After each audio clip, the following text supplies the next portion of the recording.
All right, everyone. Thank you for coming to the Sexpert interview. Today, I have a very special guest, Amanda Lauder.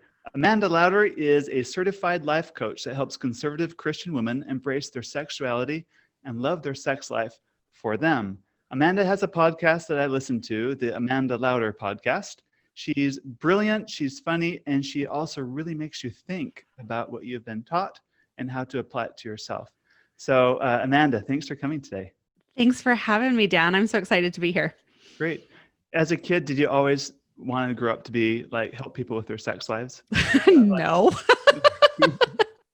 No, I actually grew up in a home where we did not talk about sex at all. Gotcha. So this is, and actually my family still doesn't talk to me about it. They don't talk to me about my job. So tell me about what turning points in your life made you transition to believing this was important and that you became a certified life coach to help others with it? Yeah.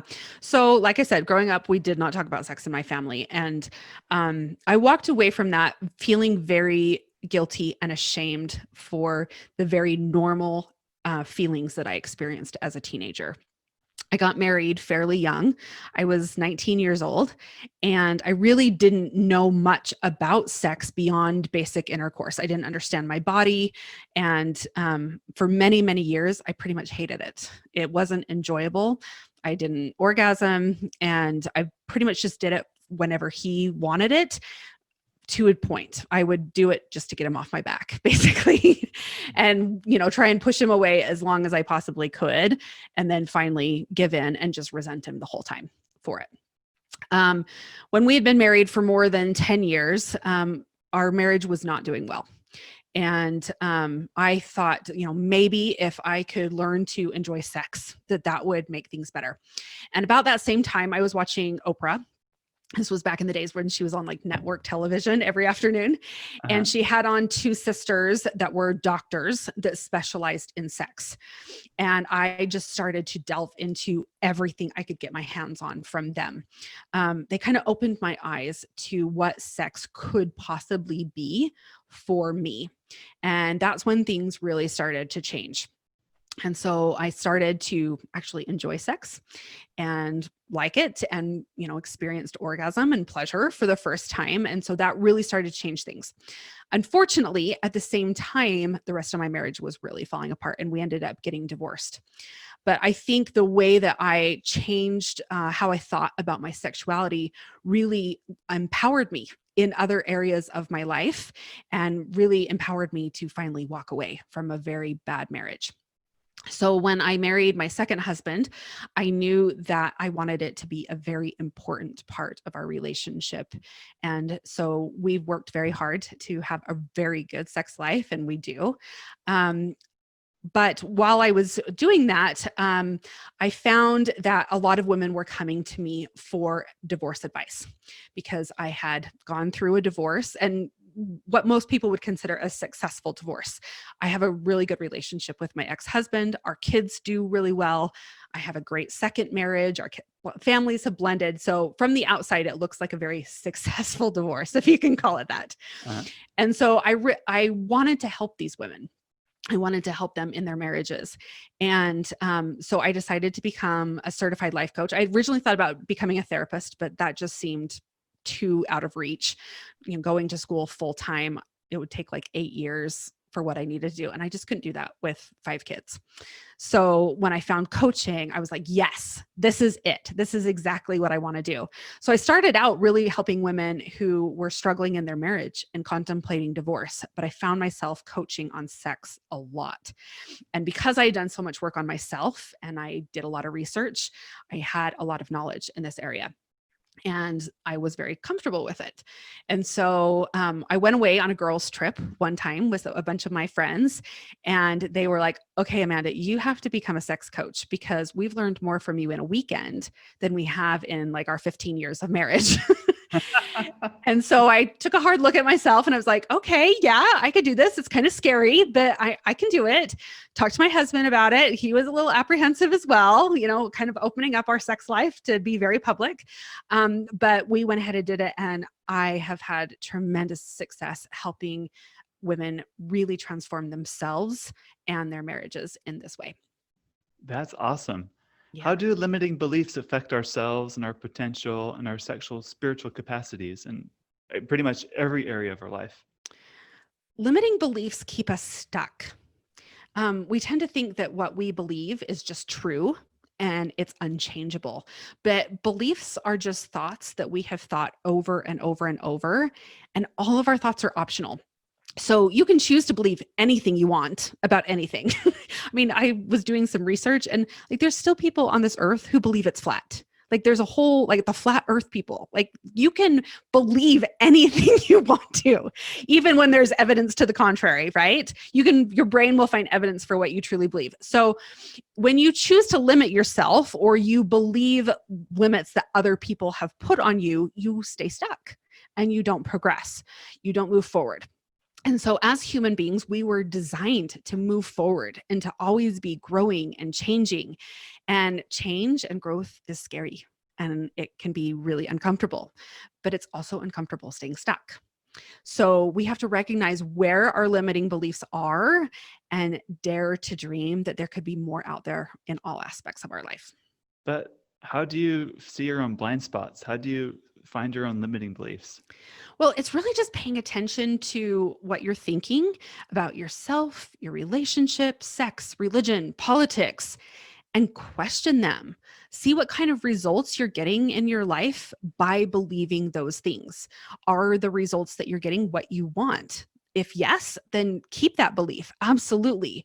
But if not, then it's time to explore and change and see what's possible for you. That's great. And speaking of things that are possible for yourself and whatever, and I know this because I listened to your podcast, you talk a lot about living a life of integrity and being honest within ourselves. Can Yes. you talk on that a bit and the link between like that life of integrity and what that looks like and the link with that and the capacity for deeper intimacy? Yeah, it's kind of a big question. And really, it's at the heart of what I teach my clients. We have to learn to tune in to our inner voice and really our higher desires. Now, the voice that we have in our head isn't always the loudest, and it's not always the first thing that comes to our mind. So it really takes some exploration and getting to know yourself. Sometimes we don't want to do that. We don't like seeing all of the imperfections that we have, right? We have this little voice inside of our head that says we aren't enough, that there's really something wrong with us. If people really knew us, they wouldn't love us. But the most important thing is that we love ourselves and we love ourselves despite our weaknesses. So we often see all of the problems that we have, all of the ways that we are not enough, instead of realizing our value as humans as innate and infinite, and that our value doesn't change for the better or worse, no matter what we do. So it just makes us human, all of those imperfections and weaknesses. When we understand that and we make the choice to love ourselves unconditionally, then we can truly start to change, tap into what our integrity is, what feels good to us, what feels right to us. And then we can also love other people the same way, so much better. Wow, that's pretty deep. So it's really tapping deep in and learning to like accept yourself and become your own number one fan. That's where it Yes. starts, right? Right. And really, our sexual relationship is kind of a barometer of what's going on for ourselves and for our marriage. So, if our sexual relationship is not good, then that's usually an indication that we don't have a great relationship with ourselves and probably an indication we don't have a great marriage either. Gotcha. So even like the story you shared about your past self hating sex, avoided it, Yeah. did it out of duty, that had a link to probably how you saw yourself. Yes. So, when I got married, I thought I had a lot of confidence. I thought I was pretty on top of things, but the marriage that I was in was not good, and it was actually really bad and very abusive. And I was pretty much a shell of a person by the time all of this kind of came around. If you would have known me back then, it was completely different than who I am today. And by learning, seeing this missing part of myself and really starting to understand it and embrace it and understanding my whole self as a person really changed things and helped me grow and change and become the person that I am today. Gotcha. So, can you tell any stories of how you helped others with that process too? Yeah. So I've dealt with, so many clients, these women that come to me that feel broken because they don't experience pleasure, they don't experience arousal, they feel like they're just never in the mood. And, we have this perception as a society that men are the sexual beings and women are just supposed to accommodate that. And, they had lots of desire before they were married. And then all of a sudden they get married and it's gone and they don't understand why. And what they don't understand is their relationship with their self and the thoughts that they were thinking very naturally beforehand, but now they have to start thinking on purpose. So we work through a process where they learn to discover themselves again. They understand how their thinking is creating the way that they're living their life, how they think about themselves, their body, their how they think about their life in general, how they think about sex, and how that all translates into how they feel about their marriage and the sexual relationship. And once we can get them really good with them, oh man, things heat up. It turns so good. And then they can start to really delve into creating the beautiful, intimate, healthy sexual relationship that they want and have always desired. They just didn't know how. Gotcha. So let me just tell you a little bit about one of my clients. We'll call her Jean. Okay. So Jean came to me and she was like, I hate sex. It's always all about him. He's bugging me all the time. He's constantly like coming up behind me and grabbing me and, trying to flirt. And it's so uncomfortable. It's a total turn off. And then if we actually like do have sex, it's all about him. Like he just wants to have his orgasm, feel good. And I'm just like, what the heck?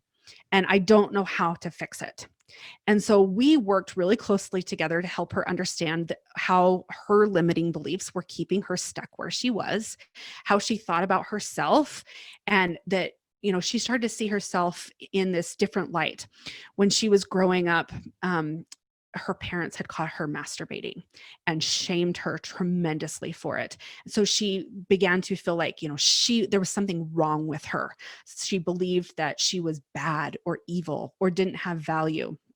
And this had carried over. And so in the sexual relationship, she wasn't advocating for herself. She was kind of letting him just do whatever and not standing up for the relationship that she really wanted and what she wanted for herself. So after working together, she is now flirting. She's having so much fun. When he comes up behind her, she kind of folds into him instead of tensing up. She loves that her kids are seeing this different behavior where she had one, her husband came up behind her and kissed her neck and she turned around and kissed him. And then she noticed that her 8-year-old daughter was standing there and had seen it. And her daughter kind of looked at her and was like giggling. And she was like, did you guys just kiss? And she was so happy that she was modeling such a good relationship for her daughter. And things changed in the bedroom as well. She started advocating for herself, really, saying what she wanted. And now she says the sex is amazing. That's great. And I just want to guess that Jean also now has a backbone and can Yes. stand up for other things, whether it's the PTA or her Yes. neighbor across the street or whatever that is important to her now. Yes. So she's actually working on getting some training and going out into the job force, which she has wanted to do. And she just didn't feel like she could before. And now she's actually pursuing her dreams in other areas as well. That's awesome. So that's cool how like limiting beliefs and overcoming those limiting beliefs helps not only sexually, but this spills over into all areas of your life. Yeah. So I really feel like many women feel like something is missing in their lives. And if you ask them, they will absolutely say it's not sex. But when they learn to develop this part of themselves, they finally feel whole. And then everything gets better. That's really profound. Yeah. Okay, let's talk about that scenario, that story with Jean. Like, let's talk about the husband's role or the higher desire spouse in this. Sure. Yeah. Too. 'Cause I'm sure they play a big role. Like I can see situations where the husband consistently touching his wife in a way she doesn't want to be touched, or Mhm. flirting, or what he thinks is flirting, she feels being violated, or whatever it might be, consistently over time. That Yeah. kind of co-constructs a relationship where it makes it really difficult for any person to change, Yeah. because they're both feeding off of each other with this negative energy. How do you help couples in that situation? And what's your advice? Maybe it's the husband listening to this podcast that's like, I want my wife to listen to this, Yes. right? Yes. And that might actually make the problem worse, not help it. Like, how do you help the other side? Well, I don't work with men a whole lot. I primarily work with women, but my advice to men would be to calm the heck down. Okay. So men have this physiological drive because of testosterone to always, it is always on their brain. I need sex. I need sex. I need sex. I need sex. And we have this part of our brain that's sole job is to keep us alive. And so it thinks if you don't have sex, you're going to die. Okay. Now, knowing this, then we can actually understand it and be like, oh, wait, if I don't have sex, I'm not actually going to die. So I just need to calm the heck down. Okay. Now, we also have to understand that women need more than that. We don't have that physiological drive like men do. So we have to work very, very hard on the mental side to get in the mood. So, whatever you can do as a man to help with the mental side is going to probably pay off for you. So, women, I'm sure you've heard, like we have this mental load all the time. We feel like it's our job to take care of everything and everyone all the time. So, the more you can do to take things off of her plate is probably pretty helpful. But one of the biggest keys for women is we can't go from mommy mode, caretaker mode into sexy wife mode with the switch of a flip of a switch. I always say that wrong. The flip of a switch. Okay. We need to have space to be ourselves, to come back to our own rather than be in mommy mode. Now, if we feel like we have to take care of our husband too, we can't do that. It doesn't work. So, helping your wife be able to create that space for herself is really important for her mental side to help her get in the mood. So, whether that's she needs to take a bath, go for a walk, go to an exercise class, read a book, anything like that that helps her connect back to herself is going to be to your benefit. Now, when that happens, so many times women don't get that. And so they just get, you're asking and asking and asking, and they're putting you off and putting you off and putting you off. And that can feel very painful. And I totally understand that. So as a man, we also have to remember she's not rejecting you. It's not about you. It's like she's just not ready for sex. So, rather than taking it all like, what's wrong with me? She doesn't love me. She doesn't find me desirable. It's like, oh, she's just not ready right now. What can I do to help with that? Or do I just need to calm the heck down tonight? Mhm. Okay. But if we can realize that scenario, realize what our wife actually needs. And I mean, on the flip side of that, it's not just about sex for men. It's about wanting that love and that connection and that intimacy. That's usually really what they're seeking when they want sex. And so women need to understand that part of it too. Like if they just wanted the sexual release, they could masturbate, they could go find it on another street corner. That's not really what they want most of the time. What they want is you. They want their wife. So just changing that dialogue in your head and then working together to find out, okay, how can we help her, release the brakes, kind of come back into herself. How can I help her get in the mood and then come together so that actually happens? That's great. So I bet your coaching puts a lot of individuals in really uncomfortable situations. Like as they start doing the hard work, they realize, they didn't have a backbone. They haven't been speaking up like they should, or Yeah. they realize they haven't been the very best wife they could have been. Hmm. Like they hold out and not totally give of themselves as a facade to look superior or something like that. Like Totally. Any stories or tips you can do to help couples who are facing like that barrier of growth and how they can like overcome that? So, one of the very first things that I teach my clients is to have compassion for themselves. We judge ourselves and others so harshly. And when we are in judgment, we cannot be in a space of love. So it adds an extra layer of pain and discomfort, which really just isn't helpful.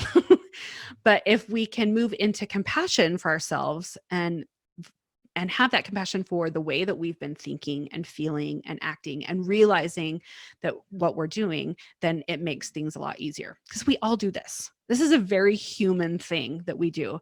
So by having compassion, it really helps them move past it.